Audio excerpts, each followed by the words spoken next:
반갑습니다.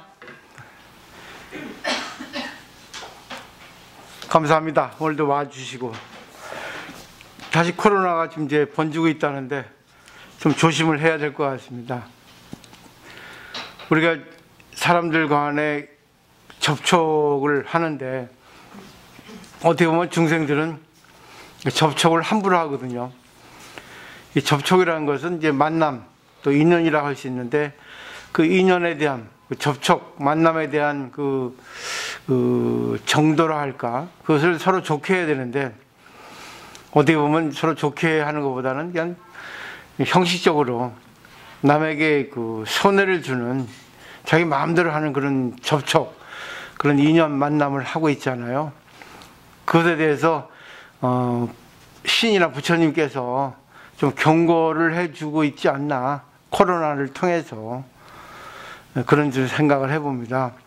오늘 6조 단경, 법보 단경 이걸 배우겠는데 오늘의 내용도 그런 것들이 좀 자각입니다. 오늘 13장 교재 79쪽인데요. 3귀에 대해서 지금 이제 말씀을 하고 계시는데 저번 시간에는 참회에 대해서 얘기하고 있습니다. 그래서 본문을 보면서 3귀라고 하는 것은 어떤 것인가 한번 살펴보도록 할게요. 13장 자신의 성품에 있는 삼보에 귀해야 라고 이렇게 제목을 다셨네요. 선지식들이요, 지금 진정한 참회를 설명했으니 그대들에게 자신의 성품에 있는 삼보의 귀하는 무상 삼귀 의계를 주리라 했습니다. 저번 시간에 참회를 했는데 참회는 이제 육조 스님께서 말씀하신 대로 자신의 갖고 있는 그런 그 허망, 잘못된 그런 탐진치, 그리고 질투, 잘못, 그런 것에 대해서 자신을 좀 이렇게 뒤돌아봐라 하는 그런 내용들이에요. 근데 왜 그러냐면 인간은 자기 자신을 한번 보세요. 자라는 게 있습니다. 이 자라는 거는 나라고 하는 것이 기본입니다. 항상 나를 중심으로 이렇게 인식을 하고 이렇게 관계를 해오고 있는데 그 자아가 좋은 것도 있고 나쁜 것도 있거든요. 근데 그 자아 속에 깊은 저변에 초자라고 하는 것, 자아를 초월한 게 있습니다.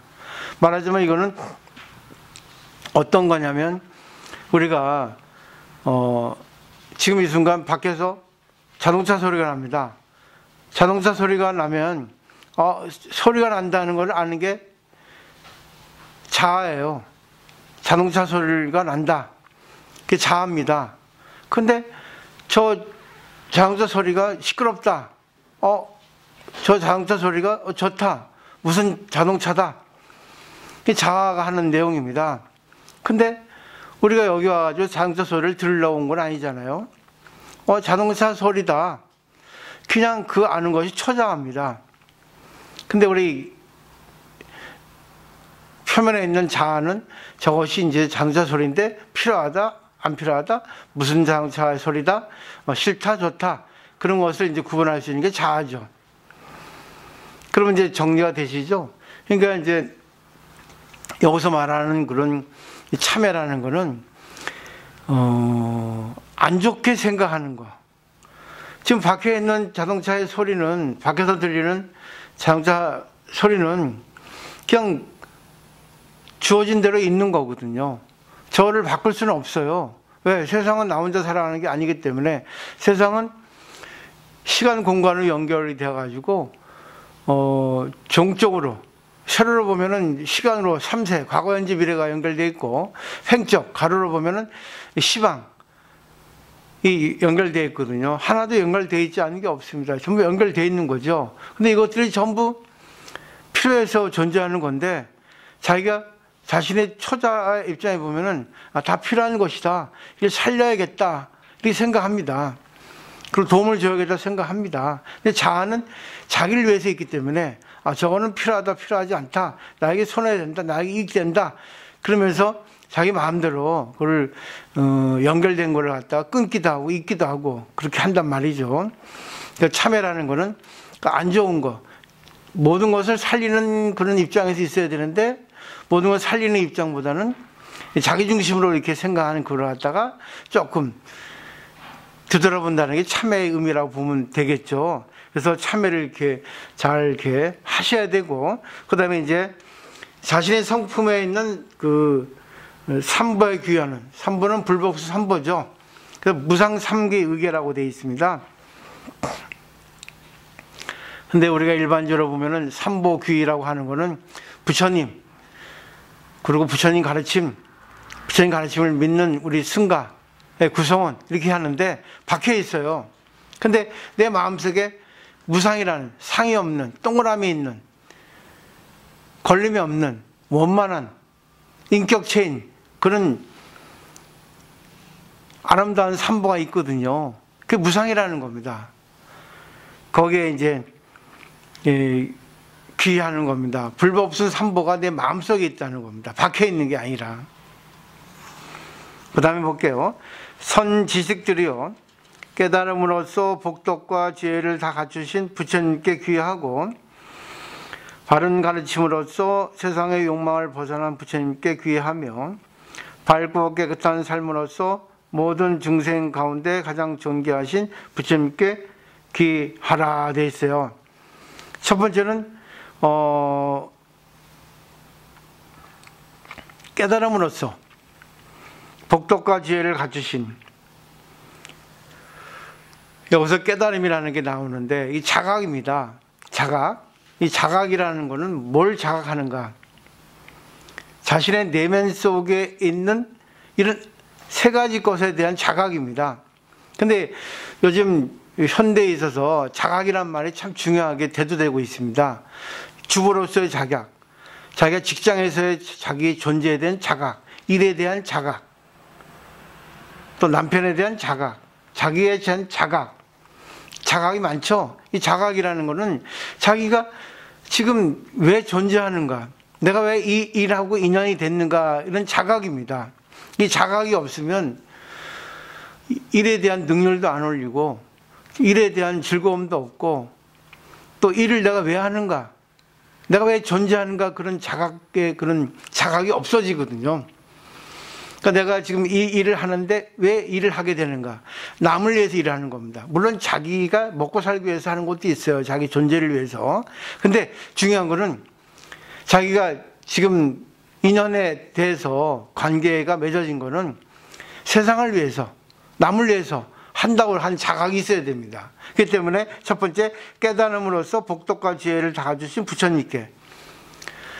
삼보는 불법순 삼보죠. 근데 불법수 삼보에서 가장 중심이 되는 게 법입니다. 법이라는 거는 인연법이에요. 근데 인연법인데 우리가 인연법을 제대로 깨달으려면 인연법의 근저에 있는 공이라는 거를, 동그라미를 알아야 됩니다. 영이 있죠. 원불계의 영. 이게 공이에요. 법은 평등합니다. 그 법이 뭐냐면 인연이에요. 근데 우리는 인연에 대해서 좋다 싫다 하죠. 근데 자아가 그런 구분을 합니다. 근데 그 자아가 그렇게 좋다 나쁘다 싫다 하는 구분 속에 있는 초자아가, 아, 이거는 필요하다. 근데 저 사람이 왜 나쁘게 이렇게 인연을 맺어왔는가. 근데 그 나쁘다 좋다 하는 그런 것을 초월해야 된다는 거죠. 이거를 분명히 구분을 하셔야지만이 오늘 육조단경, 법보단경 이거 내용을 갖다가 자기 거를 만들 수 있어요. 나한테 나쁜 것이 왔다 하더라도 이거는 법으로 보면은 필요해서 왔거든요. 그럼 나쁜 걸 어떻게 받아들일까? 나의 성장으로 받아들이고, 상대가 나쁘게 하는 행동도 세간에서 나쁘게 하는 거예요. 나한테도 나쁘게 하는 거고. 근데 그 사람은 그 사람의 업이기 때문에 어쩔 수 없어요. 근데 그 인연으로 왔단 말입니다. 그럼 내가 손해를 봐야 되는구나, 손해를 보라는 거구나, 아니면 내가 저 사람을 좀 바꿔줘야 되겠구나. 그건 그때그때 상황 따라서 해야 되기 때문에 그것이 자기 내면에 있는 초자에 대한, 말하자면 자기 내면의 공이라고 하는 투명한 그냥 인격체라고 하는 그런 그 초자를 갖다가 자각하게 되면 이건 저절로 나오게 돼 있단 말입니다. 그래서 첫 번째 부처님이에요. 그는 법을 깨달아서 법을 자기가 자기 꼴로 만든 겁니다. 법과 하나가 되면 인격체로 변신하는데 그것이 부처입니다. 그래서 지혜와 자비를 구족하신 양족전에게 귀의한다는 거예요. 근데 그 내 마음속에 있다는 거예요. 결국 뭐죠? 지혜와 자비예요. 지혜는 공을 깨닫는 거. 그러면 그것이 바로 자비로 승화됩니다. 자비가 뭐죠? 남에게 즐거움을 주고 남의 아픔을 알아주고 결국은 남이 어떻게 하든 잘하든 잘못하든 간에 내가 상대를 위해서 어떻게 관계해야 되는가. 그러니까 인연을 살리는 겁니다. 예를 하나 들까요? 예를 상대가 항상 보면은 관계하는데 자기 입장만 생각하고 자기의 이익을 주기 위해서만 관계합니다. 그럼 어떻게 해야 되겠어요? 밉죠.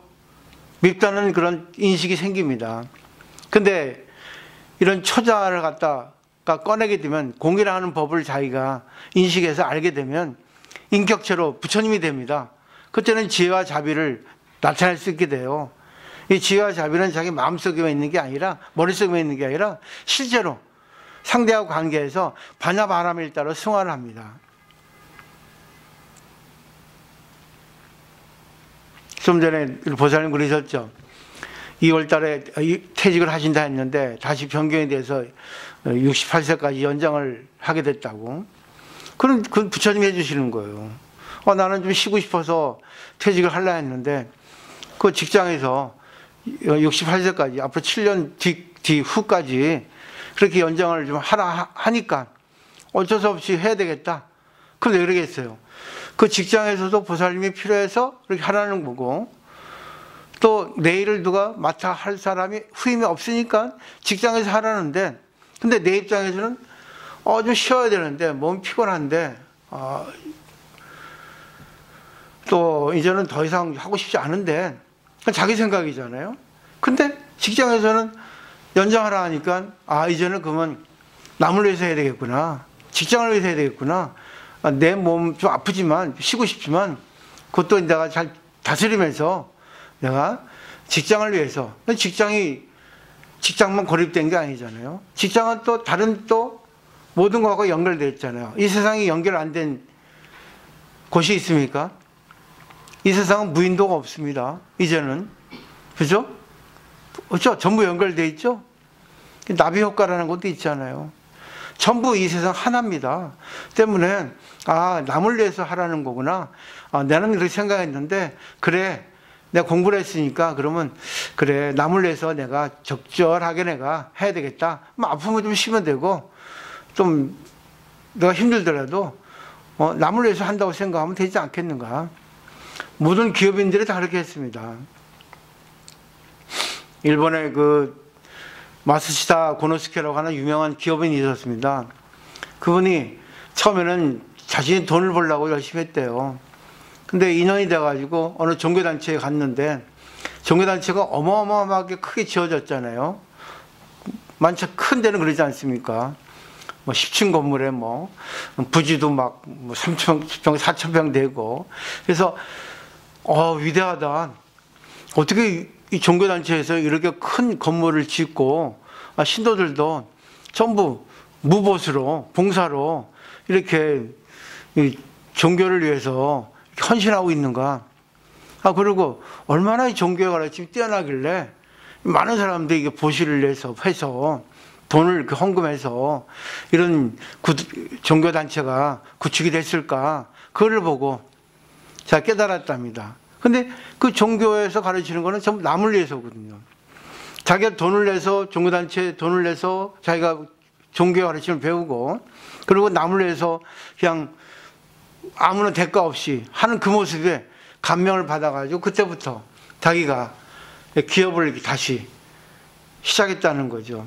그러면서 이제는 나는 내가 돈을 벌기 위해서 한 게 아니라 남을 위해서 우리가 이렇게 서로 일심으로 단결해서 하면 좋겠다 해가지고 그 유명한 기업을 일으킨 거예요. 근데 전부 남을 위해서 하는 겁니다.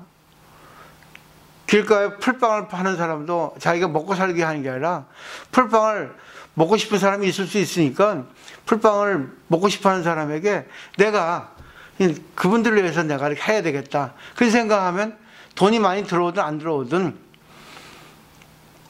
그런 마음을 가지다 보면 나중에 알아준다는 거죠. 아니, 알아주지 않아도 자기가 남을 위해서 한다 하니까 오직 뭐예요? 그게 힘이 들지 않고 보람을 느끼게 된다는 겁니다. 이게 바로 깨달음이에요. 이 공이라는 거, 초자라는 거 깨달으면 반드시 이거는 남을 위해서 자기가 존재한다는 걸 알게 된다는 겁니다. 거기까지 가야 된다는 거죠. 그건 배우지 않아도 저절로 알아진대요. 이 공이라는 거. 아까 동그라미 있잖아요. 영. 원불교는 영을 내서 왔잖아요. 영이라는 거는 원만한 인격체거든요. 내 마음속에 그게 있단 말입니다. 그게 뭐겠어요? 부처님이죠. 그게 법이라는 거예요. 그 법을 깨달은 분이 부처님이에요. 그 두 번째 법이 뭐죠? 바른 가르침으로써 세상의 욕망을 벗어난 부처님께 귀한다 했죠. 세상의 욕망이 뭐죠? 자기 중심입니다. 자기만 이로운 거예요.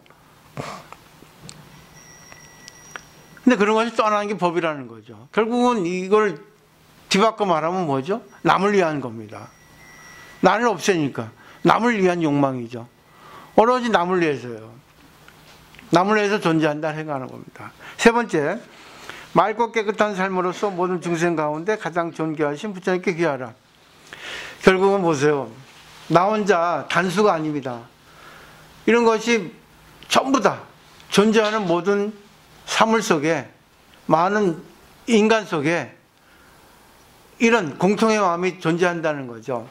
부처님한테 있어도 남지 않고 중생들이 있어도 모자르지 않는, 누구에게나 다 똑같이 공이라고 하는, 누구나 다 똑같이 평등이라고 하는, 누구나 다 똑같이 초자라고 하는, 누구나 다 똑같이 남을 위해서 하고 싶다 하는 그런 아름다운 마음이 존재하고 있다는 것을 갖다가 깨닫는 거죠. 이게 삼기의계입니다.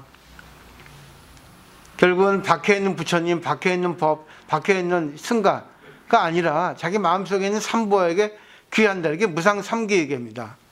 거기에 귀하는 거예요. 그렇게 하세요. 제가 아까 그랬죠. 절은 정말 정신병자가 오는 데입니다. 외로운 사람들이, 힘든 사람이 오는 거예요. 저는 그걸 알고 있어요. 외로워서 오잖아. 그러니까 사람들이 와가지고 자기 할 말 하고 싶어 하는 거예요. 자기 할 말만. 근데 우리 공부하다 보니까 그거를 아니까 남의 그렇게 힘든 사정, 하고 싶은 말을 다 들어주잖아요.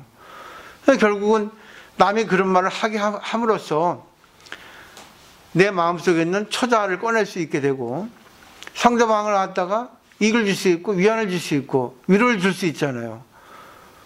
근데 공부하게 되면 이제 자유자재가 되는 거예요. 내가 말을 하도 남을 위해서 하는 말이 되고, 내가 상대방 말을 들어도 상대방을 위해서 하는 거게 됩니다. 느낌 오시겠죠? 그죠? 이렇게 하셔야 됩니다. 그 다음에 오늘부터 부처님을 스승으로 삼아 다시는 삿되고 어리석은 외도에게 귀하지 않으리니 하라옵건대 자신의 성품에 있는 불법수 삼보께서는 자비로서 증명하여 주시옵소서. 그러니까 내 마음속에 불법수 삼보가 있습니다. 여기서 부처님은 석관이 부처님, 밖에 부처님이 아니라 내 마음속에 있는 법을 깨달아서 자각해서 그걸 갖다 내 거로 만든 나의 부처님, 내 마음속의 부처님, 내 몸에 있는 부처님, 그걸 갖다가 스승으로 삼는다는 겁니다. 그러니까 항상 법과 하나가 되어 있다는 거죠. 그래서 다시는 이제 쓸데없는 그런 박해가 되지 않겠다는 거죠. 완전히 이제 이거는 이제 자기가 정립하는 겁니다. 자기의 정체성을 갖다 분명히 밝히는 거죠. 아이덴티티죠. 그래서 바라옵건대 원하는 거죠. 자신의 성품에 있는 불법수 삼보께서는 자비로서 증명하십시오. 이건 뭐예요? 자기 자신이 자기 자신의 마음을 보는 겁니다. 내 마음속에는 수없이 많은 자기가 있는데 최고의 자기가 여기서는 증명하는 겁니다. 그래서 보면은 그 유식에는 그런 게 있습니다. 그 네 가지 자기가 있어요. 첫째는 자기, 둘째는 자기가 보는 상대, 셋째는 또 하나의 자기, 위에, 그 다음에 또 하나의 자기가 있습니다. 그러니까 항상 내가 상대하고 관계할 때 그러니까 자아가 관계하는 건 보지 말고 초자 이런 식으로 해가지고 자기, 그 다음에 상대, 그 다음에 또 하나의 자기, 위에 있는 자기를 자증분이라 합니다. 불교용어로, 유식용어로. 또 하나는 증자증분, 또 하나의 자기. 예를 들면 우리가 직장에서 근무하죠. 그러면 고객하고 관계하잖아요. 근데 고객하고 관계하는데 관계가 잘 성사 안 돼요. 그러면 누가 옵니까? 점장이 오죠. 그죠? 팀장이 오죠. 그게 바로 자증분이에요. 또 하나의 자기가. 근데 그게 상대의 팀장이 아니라 내 마음속에 있는 팀장. 제 마음속에 있는 또 하나의 높은 자기가 있는 겁니다. 그러면 증자분은 뭐예요? 또 하나의 자기. 사상이죠, 말하죠. 이해하시겠죠? 그러니까 높이 올라가서 상대하고 관계를 하라는 얘기입니다. 그 자기 마음속에 있다는 얘기예요. 4가지 자기가. 또 10가지 자기가 있는데 항상 높은 차원에서 볼 수 있는 자기가 좀 될 수 있으면 좋겠어요. 그래서 우선 자비로서 증명하라는 거죠. 천지들이여 나는 그대들에게 권하노니 자신의 성품에 있는 삼보에 귀하라. 부처님이란 깨달음이요 법이란 부처님의 바른 가르치며 승이란 맑고 깨끗한 삶을 사시는 부처님이다. 불법수 삼부는 깨달음인데 부처라 하는 거, 이 깨달음은 누구나 다 깨달을 수 있어요. 우리 서가모니 부처님은 부처님이 아닙니다. 그분도 자기의 성품을 깨달았습니다. 자기의 마음속에 우주의 마음이 들어있는 거예요. 그러니까 허공 같은, 하늘 같은, 하늘은 걸림이 없잖아요. 그런 하늘 같은, 허공 같은 마음이 자기 마음속에 있다는 걸 깨달은 사람이 부처입니다. 지금 자기가 깨닫는 거죠. 그 법이란 뭐죠? 부처님 바른 가르침이죠. 결국 뭐겠어요? 그런 내용을 알려주는 겁니다. 법으로서, 진리로서, 가르침으로서. 그리고 세 번째 승가. 이는 공동체입니다. 거기에 맞게 사는 거예요. 어떻게 깨끗한 삶을 삽니까? 남을 위해 사는 거예요. 항상 남을 위해서. 우리는 일반적으로 살아가면은 좋고 싫은 게 있습니다. 좋고 싫은 게 있는데 그걸 초월해서 항상 좋게 만드는 거죠. 좋게 만드는 거는 그때 따라 상황이 다른 거죠. 예를 하나 들어볼까요? 지금 빵을 하나 갖고 왔습니다. 2명이 있는데 나하고 상대가. 근데 상대는 욕심이 많아요. 근데 빵을 하나 가져오면 나눠 먹는 게 공이잖아요. 똑같이 나도 좋고 상대도 좋고. 이 법이라는 거는 자리이타거든요. 나도 이렇고 상대도 이렇고. 그럼 나눠서 먹으면 되는데 상대는 하나를 다 먹고 싶어 합니다. 그럼 어떻게 해야지만이 이 법을 자기가 체현하는 부처님가 될 수 있겠어요? 남겨보세요. 어떻게 하겠어? 나눠 먹으면 되는데. 그 사람이 원하니까 그 사람한테 다 주. 그 사람한테 다 주면 돼. 다 주지. 근데 다 주면서 속으로는 그러잖아. 아이고 욕심쟁이. 그런 마음도 있을 수 있죠. 그러니까 여기서 자기가 잘 하셔야 됩니다. 근데 상대한테 빵 하나를 다 주면은 상대에게 업을 지키게 할 수 있는 것도 있잖아. 그러니까 상황 따라 다른 거예요. 예를 들면 상대에게 빵 하나 다 줄 수 있고 상대에게 빵을 안 줄 수도 있습니다. 그리고 반을 나눠서 먹을 수도 있습니다. 그게 바로 지혜와 자비예요. 그 때문에 이거는 일률적으로 어떻다 답을 낼 수가 없습니다. 상황 따라 다른 거예요. 이게 어렵습니다. 불교는. 바냐바람이라는 거는 반드시 상대한테 오는 거예요. 근데 그것이 어떻게 되는가? 내 마음을 정리하는 겁니다. 내가 그래 너는 그런 사람이니까 어떻게 하겠니? 그래 나하고 너하고 하나가 되면 되니까 너 그래 하나 다 먹어라 할 수 있죠. 그리고 그래 너를 위해서 준 거야. 욕심쟁이가 아니야 너는. 그래 그럼 되죠. 그럼 아니면 아니지 그래도 나도 먹어야 되니까 반반씩 나눠 먹으면 안 될까 할 수 있겠죠. 그걸 또 하나 뭐겠어요? 그래, 이게 다 주면 좋겠는데 오늘 내가 배가 고프니까 내가 다 먹으면 안 될까? 이럴 수도 있겠지.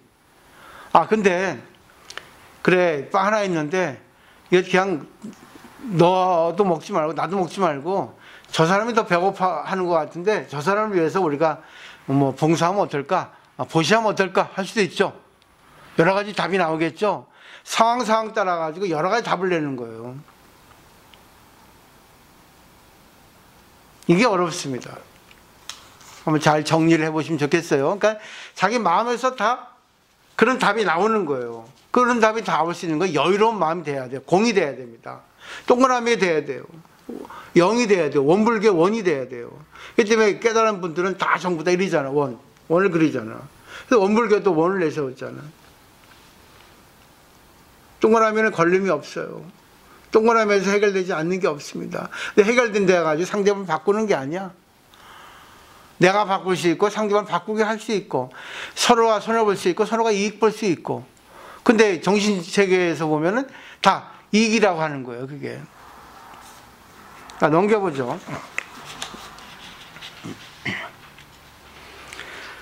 자신의 마음이 깨달음에 귀하니 삿된 번뇌가 생겨나지 않고 욕심이 없어 모든 것에 만족함으로 재물과 이성의 유혹에서 벗어날 수 있는 것, 일일로 복덕과 지혜를 다 주신 부처님이란다. 참 육조 스님 참 설명을 잘 하셨죠. 결국은 처음에 참회를 해야지만이 자신의 마음속에 있는 불법수 삼보에 귀할 수 있게 되고 그걸 꺼낼 수 있게 된다 했어요. 인간의 본질은 불성인데 공인데, 근데 거기에 인간의 그 업이라는 게 이 막으로 끼고 있습니다. 싸고 있다고요. 그러니까 불성이 잘 안 나옵니다. 그래서 불성을 나오기에는 자기 중심이라고 하는 마음을 없애야 돼요. 자기 중심의 마음을 없애려면 나는 내가 왜 태어났는가? 아, 남을 위해서 살아가기 위해서 태어났구나 하는 걸 갖다가 인식할 수 있어야 돼요. 그래서 다시 한번 자신의 마음의 깨달음에 귀합니다. 스스로요. 그러니까 깨달음에 귀한다, 맡긴다, 의지한다, 그걸 따른다 그런 뜻이거든요. 깨달음에 지금까지 말했던 그런 깨달음이에요. 자기가 왜 존재하는가? 남을 위해서 존재한다. 근데 남을 위해서 존재하다 보니까 남을 위해서 살아야 된다. 그러다 보니까 자기는 남에 의해서 살려진다. 아, 감사하다. 그럼 내가 또 남한테 또 돌려줘야 된다. 돌고 도는 거죠. 그게 윤회입니다. 사실은 윤회의 진짜 뜻은 그거예요. 돌고 도는 겁니다. 근데 깨달으면 어떻게 돼요? 좋게 돌고 돕니다. 안 깨달으면 나쁘게 돌고 돕니다. 나쁜 것이 왔다 갔다 하는 거죠. 근데 깨달으면 좋은 것이 왔다 갔다 합니다. 서로 감사합니다 되는 거죠. 그 다음에 욕심이 없어지는 거예요. 자기 중심으로서 하되, 중요한 건 자기 중심을 하고 싶은 거 하되 남에게 이익을 줘야 됩니다. 이게 중요합니다. 근데 사람들은 그래요. 중생들은 항상 자기를 잘 보이고 싶고 자기 이익을 내세우고 싶고 자기 의견을 먼저 하고 싶고, 그게 바로 아상이거든요. 근데 그걸 내세워도 상대를 존중하면서 상대에게 기쁨을 주면서 상대의 존중을 갖다가 존중해 주면서 그렇게 하면은 서로가 좋은 거예요. 근데 그게 어려워요. 그게 하기가. 또 모든 것에 만족한다. 어떤 것도 만족한다는 거예요. 손해봐도, 상대가 나보다 위에 서도, 상대가 나를 무시해도, 상대가 나보다 우수해도, 상대가 나보다 이익을 얻어도, 이게 안 되니까 공부가 안 되는 거예요. 일부러 져주는 사람이 있죠. 사람은 태생에 욕심이 많은 사람, 욕심이 적은 사람 구분되어 있어요. 어느 것이 정답인지 없어. 근데 그때 그 사람에 따라서 살면 돼요. 그러니까 좀 져주란 말입니다. 져주는 말을 다른 말로 먼저 하세요. 보시야. 남에게 이익을 준다 했어. 근데 져주는 사람 많이 없거든. 상대가 틀려도 아 그래요? 하고 져줄 수 있거든. 왜? 그 상대의 말에 동의를 해주고 상대의 의견에 존중해 주는 거거든요. 근데 꼭 그걸 갖다가 그게 아니라 하거든. 그럴 수 있어, 상황 따라. 근데 항상 바른만 하면 상대는 상처를 입게 돼 있어. 중생은. 깨달은 사람은 상처를 안 입지. 아 그래요? 하고 져주지 또. 그 다음에 재물과 이성의 유혹에서 벗어날 수 있는 것, 이일로 복덕과 지혜를 다 갖추신 부처님이라. 여기 또 재물과 이성의 유혹이라 나왔네요. 돈, 재물이죠. 이성은 뭐죠? 색입니다. 그래서 우리나라의 그 삼국시대 그 신라의 원효 스님 그렇잖아요. 그 처가심 장위문에 재색지하는 심어독사, 재물과 이성에 대한 그런 재앙은 독사보다도 심하다 했어요. 거기에 빠져버리면 약도 없습니다. 근데 재물과 색이 없으면 안 되죠. 그러니까 적절히 하라는 거죠. 본능은 무기란 말이 있습니다. 본능. 재물을 구하고자 하는 것도 본능이에요. 또 이성을 그리워하는 것도 본능이에요. 지나치게 하면은 그게 뭐죠? 업이 된다는 거예요. 악이 된다는 겁니다. 적절히 하는 거 괜찮아요. 그래서 본능은 무기, 공이라는 얘기죠. 인간은 어쩔 수 없어요. 그렇게 살아가게 되어 있기 때문에. 없애라는 거 아닙니다. 조절하라는 얘기예요. 줄이라는 거죠. 욕망을 좀 줄이라는 거지. 그 다음에 자신의 마음이 바른 가르침에 귀하니 생각마다 삿된 견해가 없으므로 탐욕과 집착이 없는 것. 이걸 일로 세상의 욕망을 벗어난 부처님. 법이죠. 바른 가르침이잖아. 처음에는 자신의 마음에 깨달음의 귀. 두 번째는 자신의 마음이 바른 가르침에 귀하니. 왜? 이거는 바른 가르침이 뭐겠어요? 깨달음을 갖다가 법으로 정리한 걸 바른 가르침이라 할 수 있죠. 그러니까 생각마다 삿된 견해가 없어요. 이거는 뭐냐면 삿된 견해는 자기 중심으로 하되 상대도 이렇고 나도 이렇고 자기 중심이 조금 줄어드는 겁니다. 자기 중심의 견해를 살리는 겁니다. 우리는 중생이다 보니까 자기 중심을 없애기 어려워요. 내가 하고 싶은데 하되 나도 좋고 상대도 좋게 하는 거죠. 되겠죠? 아까 우리 그 황도 통조림 먹었죠?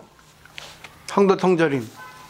근데 나는 몰랐어요. 나는 그 국물이 맛있었는데 그 사람들은 그 건더기만 드시더라고. 국물이 맛있는데 하니까 뭐라고 하셨어요? 설탕 덩어리입니다 하셨잖아. 나는 무식해서 그걸 몰랐거든. 근데 듣고 보니까 맞거든. 그래서 안 먹었잖아. 뭐 이것이 뭐 예를 든 것이 맞는지 틀린지 모르겠지만 하여튼 자기 중심의 견해가 조금 떨어지는 겁니다. 그 다음에 거기서 이제 탐욕과 집착이 없어지는 거죠. 탐욕, 집착은 같이 따라 붙어요. 탐욕이 나오면 집착이 됩니다. 탐욕은 자기가 자기 생각 이상으로, 욕망 이상으로 집착하게 되는 거거든요. 항상 자기 입장만 생각하는 거야. 남의 생각 안 하고. 그래서 이 세상의 욕망을 벗어난 부처님이라고 한다. 그 다음에 자신의 마음이 맑고 깨끗한 삶에 귀하니 온갖 번뇌와 망념이 자신의 성품에 있더라도 자신의 성품이 여기에 조금도 물들지 않는 것. 이 일로 모든 중생 가운데 가장 존귀하신 부처님. 지금 불법수 삼보를 설명하고 있는데 세 번째 승가죠. 우리 동아리, 우리 도반들. 자신의 마음이 맑고 깨끗한 삶에 귀하니 그 법으로서 사니까 온갖 번뇌의 망념이 자신의 성품에 있더라도 그죠? 자신의 성품이 여기에 조금도 물지 않는 것. 그러니까 결국 인간은 불성도 있고 불성을 맡고 있는 번뇌 망념도 있는데 항상 내가 깨달음을 느끼고 있고 자하고 있으니까 법을 갖고 있으니까 자기 중심에 번뇌 망념이 있더라도 거기에 물들지 않는 것. 결국은 내 마음이 그렇고 상대하고 관계해도 그렇고 근데 자기 마음에 있단 말입니다. 이건 없앨 수가 없어요. 업을. 근데 좋게 관계하는 거예요. 나도 좋고 상대도 좋게. 이걸 갖다가 모든 중생 가운데 가장 존귀하신 부처님이라 하는 거예요. 자, 불법수 삼보를 얘기하는데 결국은 법으로서 살아가라는 얘기예요. 깨달음으로써 살아가는 겁니다. 그 법이 뭐라 했죠? 인연법이죠. 인연을 깨닫는 건 뭐죠? 나도 좋고 상대도 좋고. 내가 이익을 볼 때 있고 상대가 이익을 볼 때 있고, 내가 손해볼 때 있고 상대가 손해볼 때 있죠. 그때 다 자기도 이롭고 상대도 이롭게 하라는 겁니다. 조절하라는 겁니다. 이게 지혜와 자비예요. 괜찮아. 오늘 내가 이렇게 되면 돼. 아니요, 덕분이야. 알았어. 손해볼 게 아니라, 아니야, 괜찮아. 네가 좋고 네가 기쁘다면 난 됐어. 네가 기쁘고 네가 이익을 봤다고 생각하니까 내가 기쁘다야. 고맙다. 내가 이렇게 할 수 있게 해줘서. 이런 마음으로 얘기하는 거예요. 답이 오죠? 그런 사람이 있습니다. 태생으로부터. 공부해도 된 사람도 있고 공부해도 안 되는 사람도 있고. 그 다음에 보통 사람들은 이 뜻을 알지 못하고 날이면 날마다 형식적인 삼기의계를 받는다. 부처님께 귀한다 말하지만 부처님이 어느 곳에 계시는가? 만약 부처님을 보지 못한다면 귀할 것이 없고 귀할 것이 없다면 부처님께 귀한다는 말은 도리어 험한 것이 된다. 그러니까 지금까지 설명한 것에 대해서 이 뜻을 자기 마음속에 부처님, 자기 마음속에 가르침, 자기 마음속에 승가, 상대적인 것이 아니라 자기 마음속에 절대적인 것이 있는데 이 절대적인 자기 마음의 삼보가 관계를 할 때 다 나온다는 얘기예요. 나도 좋고 상대도 좋고. 근데 우리들은 항상 말로만 밖에 부처님, 말로만 밖에 법, 말로만 밖에 승가를 하다 이렇게 관계한다 하지만 결국은 말로만이에요. 행동은 아닙니다. 그럼 부처님 어디에 있어요? 없잖아. 말만 돌고 있는 거예요. 근데 말만 도니까 결국은 뭐예요? 말은 공허해서 실체가 없어서 날아가거든요. 그것이 내 몸과 행동에 또 관계 속에 서로 들어가가지고 말이 관계를 잘해서 서로 이익을 얻어야만이 되는 거죠. 아무리 밥 해도 밥을 먹어야 배부르잖아요. 밥 먹자 해도 밥을 먹지 않으면 배부르겠습니까? 배부르지 않죠. 그러니까 법이라는 거는 실천 속에, 행동 속에, 관계 속에 법이 살아서 나온다는 거죠. 그래서 이런 진짜 자기 마음속의 부처님, 관계 속의 부처님을 보지 못한다면 어디에 의지할 거예요? 네? 의지할 곳이 없습니다. 그러니까 맨날 혼다를 하는 거예요. 그러니까 엄만 증장, 안 좋은 엄만 증장시키는 거예요. 자엄만, 또 뭐죠? 괜 안 좋은 엄만, 자기 중심의 엄만, 번뇌 망님의 엄만 증장시키는 거예요. 자기만 좋은 게 아니라 같이 좋게 하면 될 텐데. 그래서 아무리 말로만 부처님께 귀합니다 해도 한 거예요. 허망한 것이 됩니다. 그 다음에 선지식들이요, 저마다 스스로 마음을 살펴 그 마음을 잘못 쓰지 말지어다.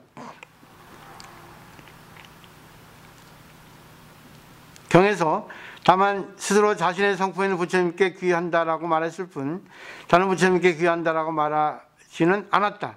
자신의 성품에는 부처님께 귀하지 않는다면 달리 귀할 것이 없다. 그래서 부처님은 처음에 마지막에 돌아가실 때 자등명 법등명 한 거예요. 근데 난 참 말씀드리고 싶은 게 있어요. 많은 공부한 사람들이 법등명 자등명이라 얘기를 합니다. 그죠? 그런 거 많이 들으셨죠? 거꾸로 해요. 절대 거꾸로 하면 안 됩니다. 순서가 있어요. 왜 자등명이 앞에 나온지 알아요? 이렇게 다 법을 얘기했죠. 흑조 스님께서 법이에요. 법이 중요합니다. 근데 법을 누가 자기 걸로 만듭니까? 자기죠. 그러니까 자기에 의지해야 돼요. 자기 마음속에 있는 부처님을 갖다 의지해야 된다고. 이 박혀 있는 건데 이 박혀 있는 걸 보고 이걸 갖다 안으로 갖고 안에 있는 걸 꺼내는 거예요. 이게 인연이라고요. 그래서 법화경 방법에는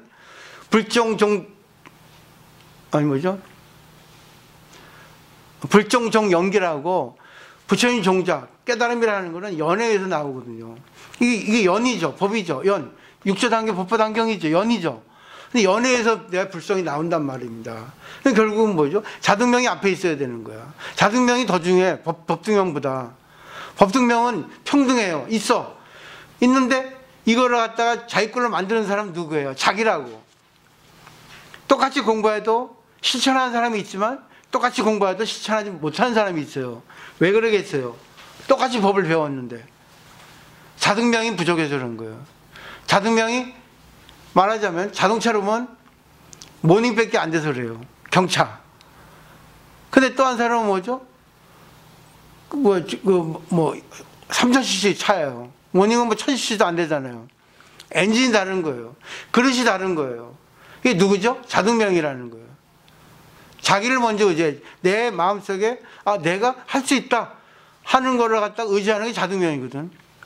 법등명은 뭐예요? 근데 아직은 안 되니까 이걸 의지해서 내가 법을 내 거로 만들자. 이게 법등명이에요. 아까 그 사람 그랬잖아요. 근데 내년에 퇴직을 해야 되는데 그 직장에서 68세까지 하랬단 말이죠. 그러면 보살님을 볼 때 보살님이 그 직장에서 하는 일을 갖다가 원만히 잘 하니까 보살님한테 그렇게 권하는 거 아닙니까? 만약에 일을 못하고 별볼로 없다면 권하겠어요? 빨리 퇴직하라 하지. 귀찮으니까 빨리 나가세요 하지. 안 그러겠어요? 그 법이 나한테 있고 법을 내가 쓰니까 직장에서 상사가 좀 더 연장하시면 어떻겠습니까? 권유하는 겁니다. 결국은 자등명이 더 중요한 거예요. 법등명이 뒤라고. 법등명도 중요한데 그 법등명을 갖다가 쓸 수 있는 사람은 자기라고요. 참 중요한 거예요.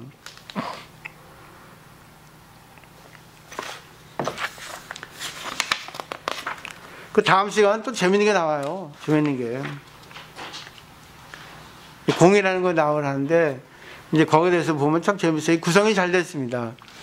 자, 그러니까 귀하는 거는 어디에 귀한다? 자기 마음속에 있는 부처님, 자기 마음속에 있는 법, 자기 마음속에 있는 승가. 근데 이 자기 마음속에 있는 걸 갖다가 꺼내서 관계를 통해서 그걸 써야만이 이게 진짜 무상삼기의 의계가 된다는 얘기입니다. 답이 나오셨습니다. 이제는 다 아시겠지만 조금 더 중생하고 관계할 때 중생의 마음속에 있는 불법순 삼보를 꺼낼 수 있는 좋은 년이 되어줬으면 하는 바람이에요. 그 밖에 답은 없거든요. 그럼 어떻게 하겠어요?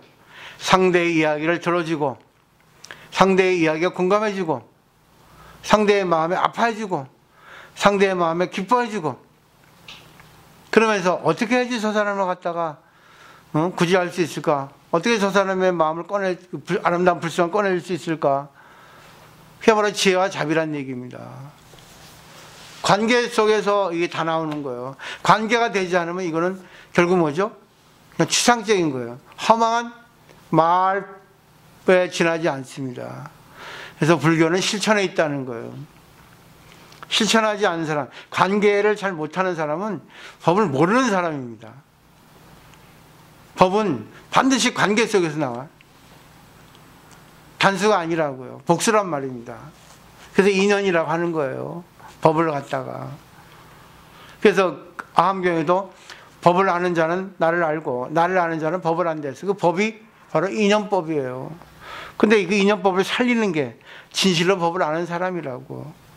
결국 자기 마음속에 불법수 삼보를 자기가 자각할 수 있는 사람, 누구에게도 있는데 이걸 꺼낼 수 있는 사람, 그리고 내가 꺼내고 나서 남까지 꺼내줄 수 있는 사람, 이 사람이 진짜 깨달은 사람이라는 거예요. 그러니까 깨달으면 어떻게 돼요? 중생을 구제해야 됩니다. 그래서 상구보리 하중생이 이렇게 두구가 하나가 되어 있는 거예요.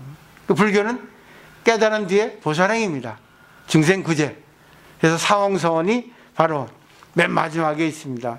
사홍서원 하지 않으면 불교는 죽은 거예요. 중생을 구제해야 돼요. 하시면 좋을 것 같아요. 오늘 배운 것 중에 질문 있습니까? 얼마 전에 혜민 스님도 대단한 큰일을 했는데 형각스님이 있고 딴지를 걸었잖아요. 그것도 다 필요한데 이 시대에 혜민 스님 같은 사람 필요하단 말입니다. 불교에 공을 많이 세운 사람이라고. 뭐 어떤 방식, 뭘 소유했다, 그런 거 중요하지 않아요. 왜 그런 걸 소유할 수 있었겠어요? 그런 걸 할 수 있었겠어요? 사람들이 그 수준이고, 거기에 사람들이 호응을 해주니까 한 거예요. 그러면서 좀 점차 끌어올린단 말입니다. 방편이라고. 거기에 딴지를 거는 스님. 그 스님은 자기밖에 모르거든. 근데 또 나중에 화해했다는데, 하여튼 뭐 자세한 건 몰라요. 하여튼 모든 게 다 필요한 시대입니다. 그러니까 어느 것이 옳다 그러다 하는 거 있을지 몰라도 그것들 다 살려서 더 큰 단계로 올릴 수 있는 그런 자기가 돼야 됩니다. 그게 바로 진짜 신앙인이에요. 그 대승불교입니다. 그렇게 했으면 좋겠습니다. 질문 있습니까? 혼자만 떠들었네. 네, 마치도록 하겠습니다.